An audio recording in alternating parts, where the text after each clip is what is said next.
एक बेटी अपने पिता के सामने खड़ी होकर कहने लगती है कि पिताजी, मैं जिस लड़के से प्यार करती हूँ आप मेरी शादी उस लड़के से करा दीजिए, नहीं तो मैं जी नहीं पाऊँगी। उसके बाद पिता उसे मना कर देते हैं कि बेटा हम तेरी शादी उस लड़के से नहीं कर सकते क्योंकि वो हमारी जाति का नहीं है, वो दूसरी जाति का है। उसके बाद बेटी एक ऐसा कदम उठाती है और अपने पिता से कहने लगती है कि पिताजी मैंने उस लड़के से पहले ही शादी कर ली है और अब मैं उसके बच्चे की मां बनने वाली हूं। दोस्तों, पिता जब ऐसा वाक्य सुनता है तो पिता के पैरों तले जमीन खिसक जाती है। पिता घर के अंदर जाता है और अपनी दोनाली बंदूक लेकर आता है और बंदूक में से 2 गोली अपनी लड़की के सीने के ऊपर चला देता है।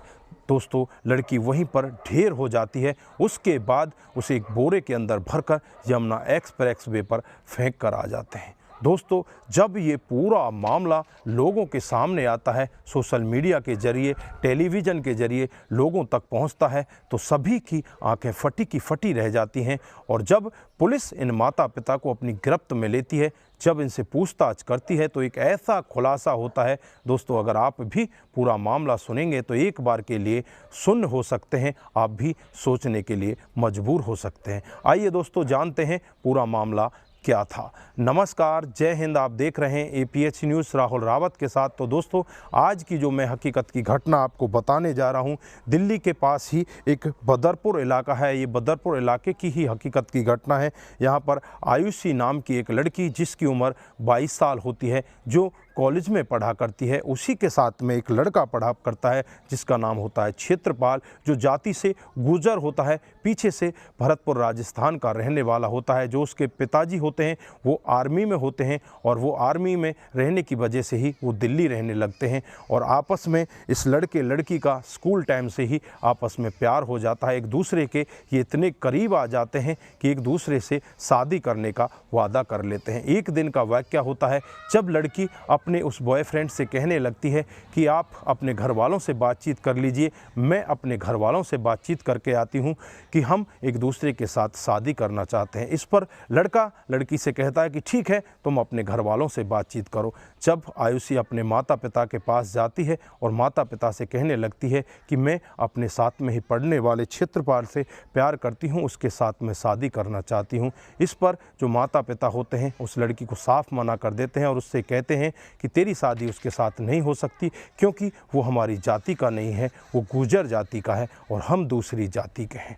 अब लड़की को भी ऐसा लगने लगता है कि शायद मेरे माता पिता मेरा साथ नहीं दे रहे। इस पर लड़का अपने घर वालों से कोई बातचीत करता ही नहीं है, लड़का चुपचाप रहता है और धीरे धीरे ऐसे ही समय बीतता रहता है। लड़का लड़की एक दूसरे के साथ आर्य समाज मंदिर में जाकर शादी कर लेते हैं।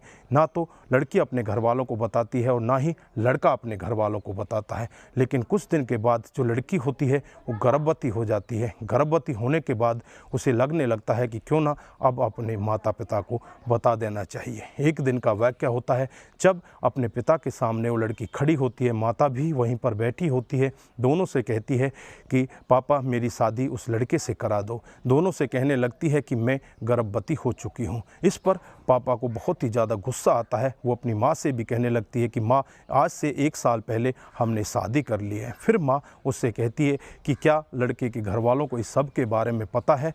तो वो साफ मना करती है कि नहीं, लड़के ने अपने घर वालों को नहीं बताया है। अब पापा का गुस्सा 7वें आसमान पर पहुंच जाता है। पापा को लगने लगता है कि इसने हमारी बहुत बड़ी बेइज्जती करा दी है क्योंकि इसने बिना हमारी इजाज़त के शादी कर ली। उसके बाद अब ये गर्भवती हो गई है, अब हमारी बहुत बड़ी बदनामी हो जाएगी। वो घर के अंदर जाता है और घर के अंदर जाकर अपनी दोनाली बंदूक लेकर आता है और दोनाली बंदूक में से 2 गोली अपनी लड़की के सीने के ऊपर चला देता है। लड़की वहीं पर तड़प तड़प कर अपनी जान दे देती है और अपने ही बेटे के एक बैग को उठाकर लेकर आते हैं और उस बैग के अंदर उस बेटी की डेड बॉडी को रखते हैं और उसे यमुना एक्सप्रेसवे के किनारे झाड़ियों में जाकर फेंक आते हैं। जब आसपास के लोग उन झाड़ियों के पास से गुजरते हैं तो वहां पर बैग को देखकर तुरंत ही पुलिस को फ़ोन करते हैं। पुलिस मौके पर पहुंच जाती है। पुलिस डेड बॉडी को अपने कब्जे में लेकर उसकी शनाख्त करने के लिए आसपास के लोगों से कहते हैं, लेकिन कहीं से भी उसकी शनाख्त नहीं हो पाती। 2-3 दिन का समय ऐसे ही बीत जाता है। 2-3 दिन के बाद जो आयुषी के अड़ोसी पड़ोसी होते हैं वो देखते हैं कि आयुषी घर पर नहीं है, वो घर से गायब गायब है, लेकिन माता पिता भी कुछ नहीं कह पा रहे। तो में से ही एक पड़ोसी पुलिस को फ़ोन करता है और पुलिस से कहता है कि हमारे पड़ोस में रहने वाली एक लड़की आयुषी वो गायब है, शायद हमें लगता है कि वो डेड बॉडी उसी आयुषी की है। तुरंत ही पुलिस की जो 14 टीम गठित की गई थी उनमें से एक टीम आयुषी के माता पिता के घर पहुंचती है और जब माता पिता के घर जाया जाता है तो पिता घर के दरवाजे पर ही बैठकर शराब पी रहा होता है और उनको देखकर वो भागता नहीं है और कुछ ऐसे ही बड़बड़ाने लगता है और पुलिस वालों से कहने लगता है कि तुम्हें अगर पूरी सच्चाई जाननी है तो एक बियर की बोतल लेकर आओ। फिर पुलिस वाले एक बियर की बोतल लेकर आते हैं और उसे बियर पिलाते हैं। फिर वो सारा कुछ मामला रटाया बताने लगता है और कहने लगता है कि साहब मैंने अपनी बेटी आयुषी को मार डाला है। पिता कहने लगता है कि इसने हमारी मर्जी के बगैर मंदिर में जाकर शादी कर ली और अब ये गर्भवती हो गई थी। मुझे इतना गुस्सा आ जाता है और गुस्से की वजह से ही मैं इसके ऊपर 2 गोली चला देता हूँ और गोली चलाने के बाद ये वहीं पर ढेर हो जाती है।